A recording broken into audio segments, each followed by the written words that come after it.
Boa noite, 6 de setembro de 2019. Hoje temos como tema um artigo espanhol. Espiritualidade e violência, 6 de setembro de 2019.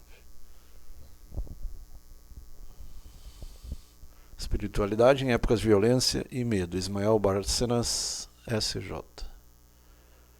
SlideShare. Diversas religiões se han posto nomes específicos a Deus e têm histórias muito particulares da salvação dos povos. Não importa a religião, nem o nome cada um queira dar-lhe, nem as histórias, ritos, tradições que culturalmente temos herdado. Deus é simplesmente Deus. Em hebraico é eu sou aquele que é.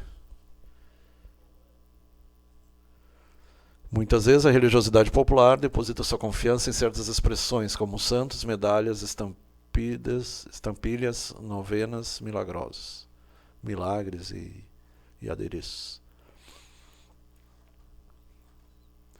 Inclusive, alguns ícones religiosos são referentes de identidade e também são utilizados à maneira de amuletos, inclusive tatuados no próprio corpo. Tatuar-se a Virgem de Guadalupe ou a Buda realmente transforma a sua pessoa? Não, claro que não, né? São demonstrações de fé, mas não salvam ninguém. Nos encomendamos aos amuletos religiosos ou de outro tipo para ter boa sorte. Isso é a crendice popular, né? Nós, pessoalmente, não acreditamos nada disso, nem em milagres, nem o único milagre que tem é a vida. Por isso, inclusive, os que andam em maus passos resultam ser muito devotos. Todos podem vê-las, a imagem que eles cumpra, o milagrito ou o saque do apuro. E ali mortos seguindo mortos. Muitas vezes é o que acontece. Os líderes muitas vezes são mortos e os que seguem são mortos também. Mortos no sentido espiritual. Apenas a parte externa sem a parte interna. A parte exotérica sem a parte esotérica. Da contemplação, da oração. Antônio Alves Elias, Lucas Vieira, Eva Cardoso, Éder Macroneiro, Priscila Souza, Miriane e Aparecida Gonçalves Marques. Já estão online. Ali na frente, inclusive, é a imagem da morte, né? A ceifadeira. O ceifeira. Tenho meus amigos, tenho mais amigos que tu em Facebook. O diabo falando para Deus. Revisemos nossas imagens de Deus. Muitas vezes as pessoas seguem o diabo sem saber, né? Tem alguns que falam demiurgo. Demiurgo é mais relacionado ao diabo do que... Há perguntas que às vezes nos rondam. Onde estava Deus quando sucediu o tsunami, por exemplo? 2004, né? Ou no 11 de setembro de 2001. No Holocausto nazista e por aí vai. Inclusive essa semana eu estava lendo que o Holocausto, quem morreu foram judeus pobres. Os ricos deram um jeito de se safar. Então tudo isso foi orquestrado, infelizmente, pelos líderes. Onde estava Deus quando cedia Auschwitz, ali o Holocausto, né? 6 milhões de mortos. Não só judeus, poloneses, ciganos. Onde estava Deus cedia a matança de imigrantes de Tamaulipas, inclusive cortando cabeças e tudo mais. Muitas vezes nossa ideia de Deus é de alguém enojado que castiga, que manda males, exige sacrifícios, principalmente do Antigo Testamento. E o Jeová e o Alá dos muçulmanos. Tem todos os filhos do mundo em suas mãos. Faz a vida e faz a morte. De alguma maneira seguimos criando em algum Deus primitivo do Antigo Testamento, ao dizer um Deus de retribuição com quem o que importa é negociar, render tributos e aplicar sua ira. Ali embaixo um sacrifício maia, os maias astecas ainda faziam sacrifícios humanos. Apesar de toda a inteligência deles no campo astronômico, de construção, medicina, nessa parte religiosa ainda eles eram atrasados ainda. Os celtas também faziam algum sacrifício humano ainda, os druidas, apesar de já ter uma religião mais avançada para a época. Mas isso é característica daqueles povos primitivos.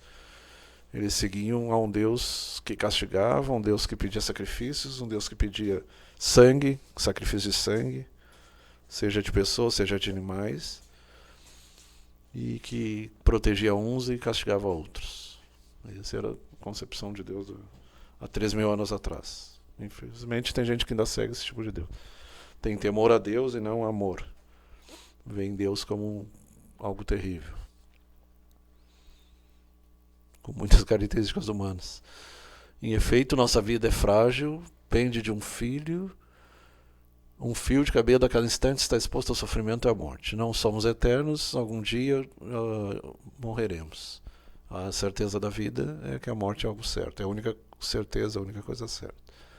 Mas se o mal existe pela liberdade do ser humano, então pela livre-arbítrio, livre escolha, e o mal é a destruição, se pode ser modo de viver e possibilidade ao eleger. É uma questão de escolha. Como diz a música, se o bem e o mal existe, é preciso escolher. Beto Madeira está lá na outra parte lá. O Einstein já dizia para o professor dele que o mal é a ausência do bem, o afastamento do bem, enquanto a escuridão é a falta da luz. Quando se fala em luz, luz no sentido do conhecimento e da virtude. Agora bem, Deus cria o mundo e tem feito autônomo e funciona com suas próprias leis e continua criando, né? E o ser humano e o universo são obra do Criador. Respeita a liberdade humana, o dinamismo da natureza. Aqui em espanhol é interessante, criador é o termo correto, porque criador é criar ovelha, gado, e criador é plasmar, fazer carne. Se buscamos um Deus milagreiro, sempre à escuta dos desejos ou caprichos humanos, busquemos na superstição, não na verdadeira espiritualidade. É o que diferencia a espiritualidade da mera religiosidade. Muitas vezes as pessoas são como marionetes. Em uma ocasião, em Auschwitz, alguém perguntou: onde está Deus? Ali os caras tudo pendurados, enforcados. Disse Elie Wiesel, um dos sobreviventes. Tem um dos sobreviventes até que foi psicanalista, né? O Bruno Bettelheim. E o outro também criou a logoterapia, o Viktor Frankl. Deus estava nos enforcados, executados, ou que sofreram aspiração pelo gás de Auschwitz, escutando música ainda. Na verdade, eles foram achando que iam trabalhar e escutar música e foi largado o gás aquele imortal. Em todos os campos de concentração, em todas as violações, injustiças e inumanidades deste mundo. Deus está sofrendo com nós outros, suportando conosco mesmo, nos acompanhando em nossa luta contra o mal. Elie Wiesel, Hungria, 1928, Prêmio Nobel da Paz de 1986. Os judeus têm uma palavra interessante que eles dizem: isso também é para o bem. Então, mesmo as coisas más, no fim elas redundam em bem. O bem sempre vence. Proposta: como entender a presença de Deus no mundo, a chamada Shekinah? Qual é o modus operandi de Deus? Como ele opera?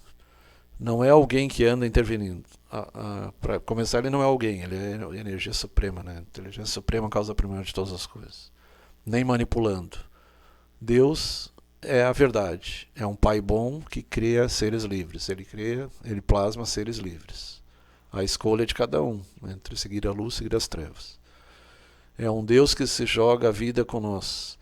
É um Deus que se põe nas mãos dos seres humanos. É o Deus Todo-Poderoso, o El Shaddai que eles chamam, que se despoja de seu poder a favor da autonomia do mundo e do ser humano, para que cada um haja de acordo com seu livre-arbítrio, sua livre escolha, e não seja um mero boneco. Em certa medida, não é Deus quem pode ajudar, somos nós mesmos os que devemos ajudar a Ele.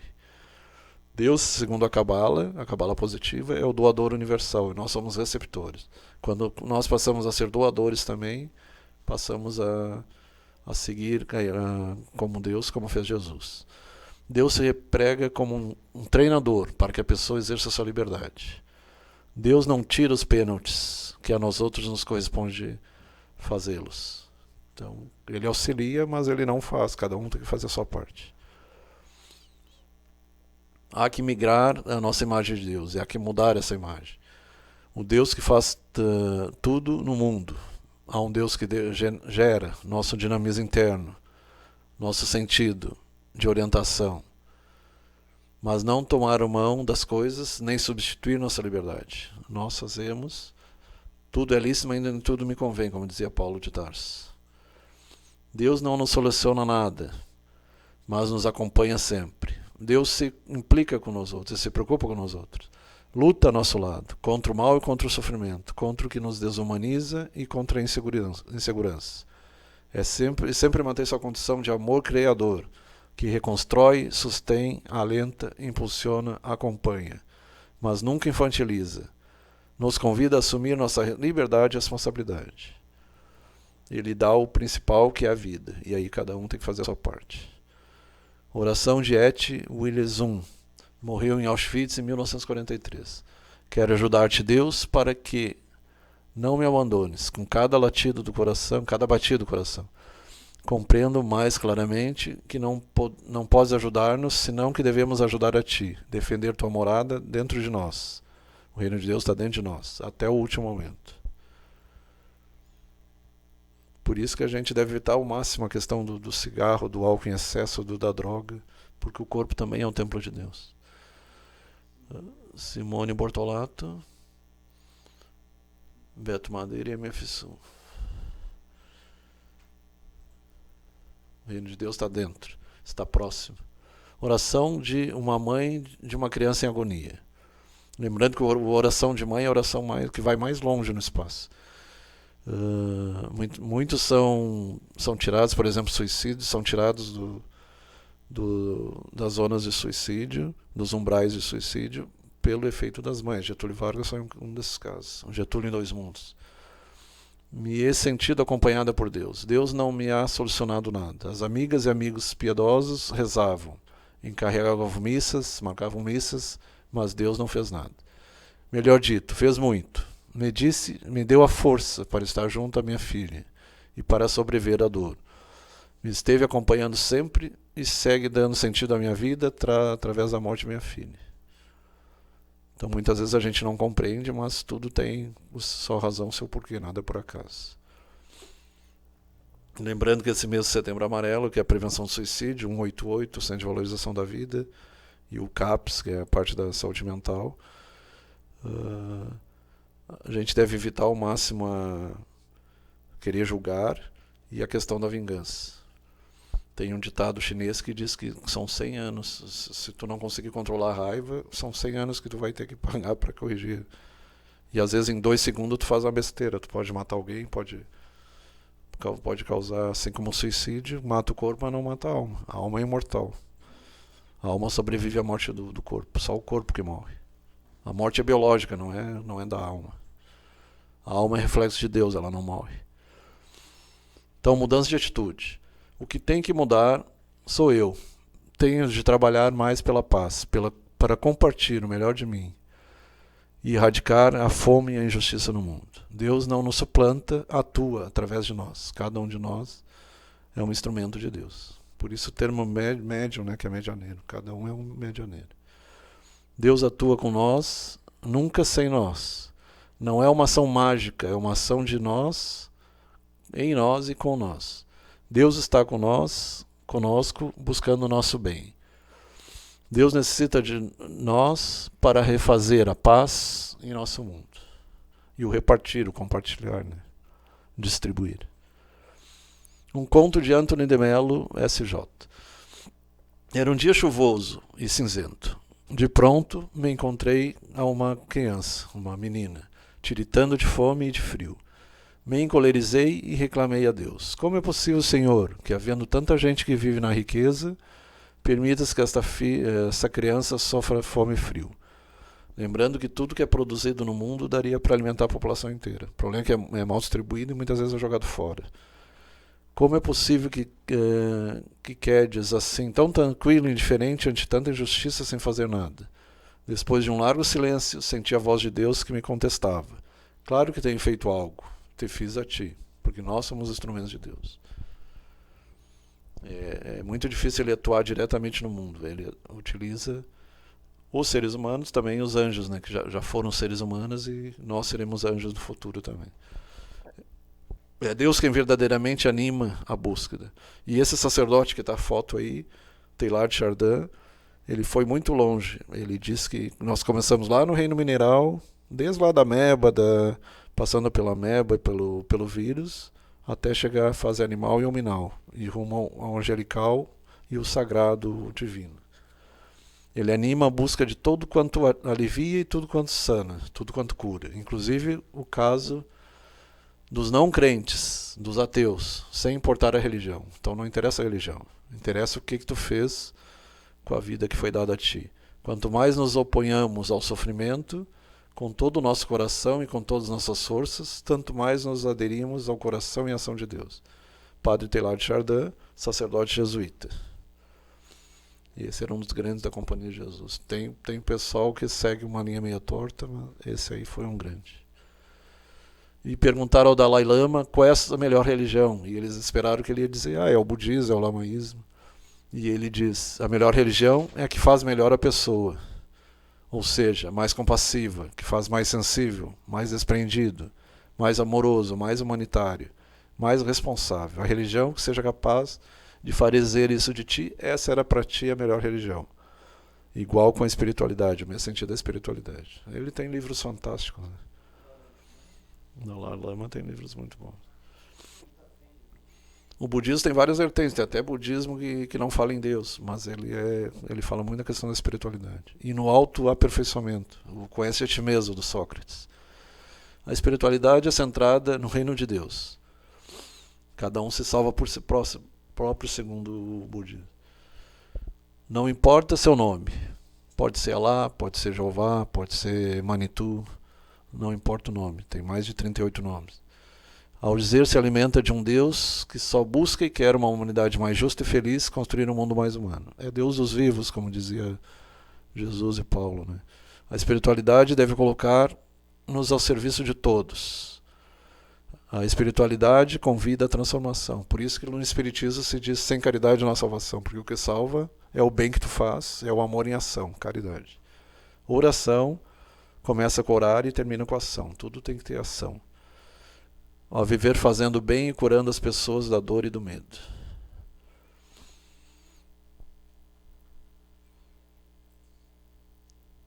E apesar de Jesus ter dito que bom só é o Pai, ao mesmo tempo ele diz, vós sois deuses e vocês farão mais do que eu, em meu nome. E ele dá aquela esperança que a gente pode um dia chegar a mais próximo da divindade. Alguns exemplos vivos de pessoas que vivem essa mística. Uns crentes, outros não. Então, pessoas de várias religiões, várias crenças, que praticaram. Tem alguns vídeos bem interessantes também no YouTube. Nelson Mandela, Sul da África, 1918. Preso e condenado por 27 anos. Prêmio Nobel da Paz em 93. Presidente da África do Sul de 94 a 99. Então foi preso 27 anos, depois foi solto e acabou virando presidente. E conseguiu conquistar até mesmo aqueles que o prenderam no passado. E a libertação da África do Sul da Inglaterra, coisa que o Gandhi tentou um pouco antes, mas não conseguiu plenamente. O Gandhi conseguiu na Índia. Rigoberta Menchú, Guatemala, 1959. E aqueles que defendem apenas a Bíblia, o próprio Gandhi, como hinduísta, ele disse, se tu salvar o Sermão da Montanha, ele serve pela Bíblia inteira, porque o principal está resumido no Sermão da Montanha, nas bem-aventuranças. Essa ali é uma guatemalteca, 1959, defensor dos direitos humanos, Prêmio Nobel da Paz, 92. Rigoberta Menchú. Pessoas que praticaram a caridade, a alteridade e o altruísmo. Liu Xiaobo, China, 1955. Condenado a 11 anos de cárcere por pedir mudanças democráticas na China, Prêmio Nobel da Paz, 2010. Lembrando que na China morreram muita gente lá na Praça Celestial.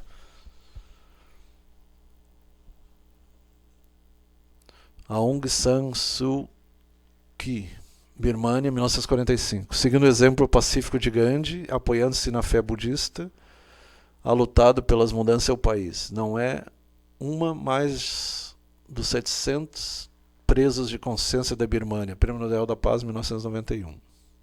Hoje é uma dos mais de 700 presos de consciência da Birmânia. Lídia Cacho, México, 1963. Periodista, então escreve para jornais, né? E escritora, defensora dos direitos da mulher e tem denunciado redes de pederastas. Aí isso é sexo com com crianças, né? E homossexualismo também. Principalmente homossexualismo masculino, né? Janete Rodrigues e José Luiz Laurindo.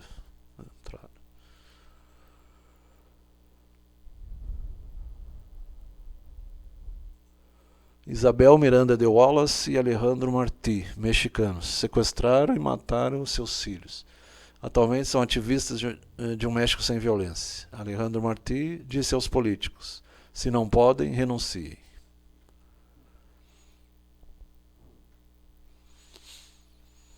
Raul Vera, México, 1945, bispo de Saltillo. Prêmio 2010, Fundação Rafto, Noruega, pelo seu desempenho em ações em favor da justiça social e os direitos humanos. Monges Budistas Birmania, 2007. Inclusive houve uma disputa até de briga entre os monges amarelos e os monges vermelhos. Ali são os vermelhos. Damas de Branco, Cuba, 2010. Aí tem as mães também da Praça de Maio, lá da Casa Rosada, na Argentina. Então isso aí, Ismael Bárcenas, SJ. É México? Boa noite, então, até a semana que vem. José Luiz Laurindo, Flávio Ferreira. Tem o Xará que entrou ali. Boa noite a todos.